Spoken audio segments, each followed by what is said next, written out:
On the 3rd of June, HMAS Success returned to Sydney following a 6.5-month deployment in the Middle East region. That deployment constituted the 59th rotation of an RAN major fleet unit since 1990. And although it was unusual for a combat support ship to be assigned to operations in the Middle East, this was Success's second deployment to the region, noting that the ship formed part of the original RAN task group deployed in 1990 prior to the First Gulf War. It's an example of the utility of naval power that Success was, during our deployment, flexibly assigned while in the theatre of operations. So we executed maritime counter-terrorism and counter-piracy missions while also providing, often simultaneously, logistics support to all coalition naval forces in the Middle East region. A number of firsts were achieved during Success's deployment. She was the first RAN ship to be force assigned to a NATO operation, Ocean Shield, part of the Australian government's commitment to its new partnership status within the NATO alliance. The ship was also the first in the RAN to integrate into a French carrier battle group. Success achieved the following during her assignment: the completion of 37 boardings. It doesn't seem like much, but I want to put it into context by saying that that comprised just under half the total number of boardings conducted by Combined Task Force 150 in the period of our assignment. We completed 28 replenishments at sea, transferring over 6,600 cubic metres of fuel, including 4 vertical replenishments using the helicopter, which transferred over 150 pallets of stores. Our logistics support included an emergency dash to southern Somalia to assist a US task force operating in the area whose tanker had become unserviceable.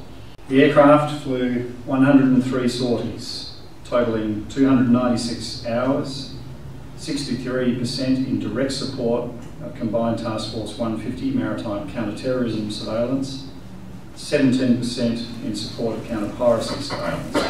Again, in context, this was the largest contribution by an organic aircraft amongst the entire Combined Task Force 150 ships during the period of our assignment.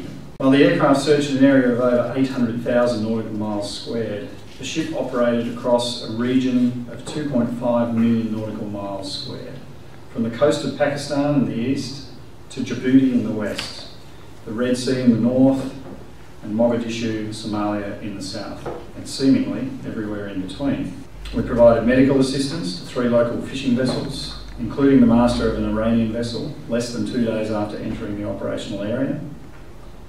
We conducted repairs on a number of vessels, local mariners, including one celebrated case off the coast of Yemen, which required us to put divers in the water to assist. And at one point, despite the presence of a destroyer, a US destroyer, and 2 patrol boats, our task force commander tasked Success to conduct the takedown of a potential drug smuggler.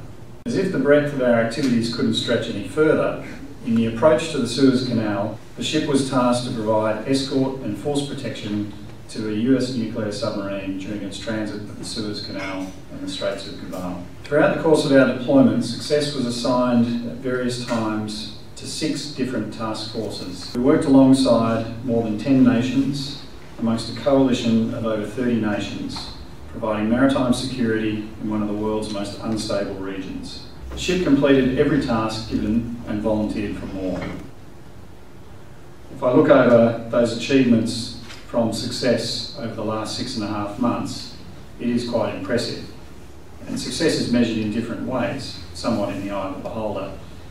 However, prior to deploying, I could not have envisaged the more expansive nature of our most recent deployment and the nature of our mission as it evolved, nor the successful outcomes. And I'm generally not one to trumpet at all, but it is fair to say that over the course of the recent deployment, we rewrote the concept of how a tanker is employed on operations in the Middle East region.